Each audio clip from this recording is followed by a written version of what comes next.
You have to have a certain swagger. You have to have a certain stage ego. You either have it or you don't have it. The early 70s, it was exactly what you'd see in the movies. It was an ongoing party that never ended. There was a club in Hollywood called the Rainbow Bar and Grill, and it was sort of the rock and roll hangout for everybody. They would escort us upstairs, and the waitress at one point said, "All I ever see you guys is at night, and all you do is drink. You're like a bunch of vampires." We became the Hollywood Vampires Drinking Club. It was a private bar where they could all go and get completely shit-faced and spend all night long just being themselves. It had one single purpose: get as drunk as possible. John Lennon was a regular. Harry Nilsson was in there all the time. Keith Moon was a regular. At the Rainbow, in that room, those people just came by themselves, just to be themselves. There'd be a party that would go all night long. It was the most sort of out-of-this-world scene. The first time I met Alice was actually on Dark Shadows. He says, "You play, right?" And I said, yeah. He said, "We're playing the 100 Club tonight." And he said, "Why don't you come on down and play a few songs?" When Alice and the band said, "This guy can really play," that was different. It was this big deal because people didn't know that Johnny played guitar. I looked around and I said, "This guy's really good." Thank you, Johnny.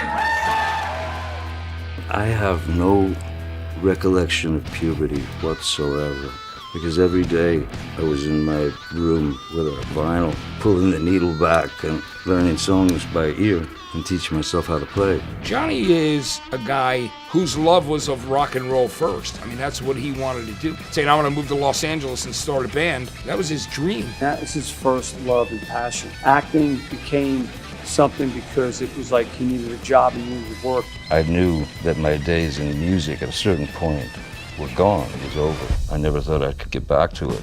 When you get to be a big arena band, there's always this little thing in the back of your mind. It would be fun to go back into bars again and play covers. I was telling Johnny about this, and mentioned it'd be great to put a little bar band together and just do songs for our dead drunk friends. Secretly, I was dreaming that Johnny Depp and Alice Cooper would get together and they would do a project. Because AEROSMITH had been on a couple of breaks, Joe had all this time. He said, "Man, that sounds cool. That's a cool bit, you know." And so then I immediately thought, Joe?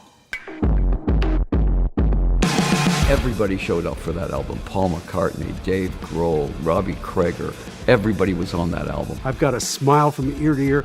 It's Paul fucking McCartney, for God's sake. The camaraderie between Alice and Johnny and me and Tommy and anybody else that entered the room was really, really great. Sounds like a fucking band. Yeah. It was a really fun day. Somebody said, maybe we should take this on the road. And we kind of looked at each other and said, You're fucking kidding me?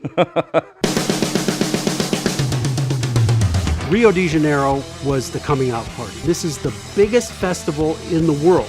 It was at the sound check. Alice and Joe both said, "I don't think I've ever seen a stage this big." I was like, "You haven't been on one this." I mean, Jesus. That was such a high. It was the impetus to go forward and start booking an actual tour. Let's hear it for the Hollywood Vampires. Hey, you! The soul of rock and roll was buried in a hole. Yeah. This is going to be a serious band. It's not just a once-in-a-while thing. They're going to go on and do this thing. Heart attack, pain in black, you know they never feel the reaper. Hey, you! This is no joke, man. This is real rock and roll danger at times, and I love it. So on three, fuck it. 1, 2, 3, fire! They get to play the songs they love with people they like, and they get to travel the world. People are now coming to see the Hollywood Vampires. It's chaotic, and it's a lot of personalities, and it all comes together. Beautiful chaos. It's just crazy in the nature of itself that I'm on the plane with Alice Cooper, Joe Perry, and Johnny Depp. The musicianship on stage is really something. Everybody in the band is at the top of their game. They're A-plus players. When you've got a bed like that to lay in, it's pretty incredible. Be involved with artists like Alice, Joe, Tommy, all these guys. It's beyond an honor.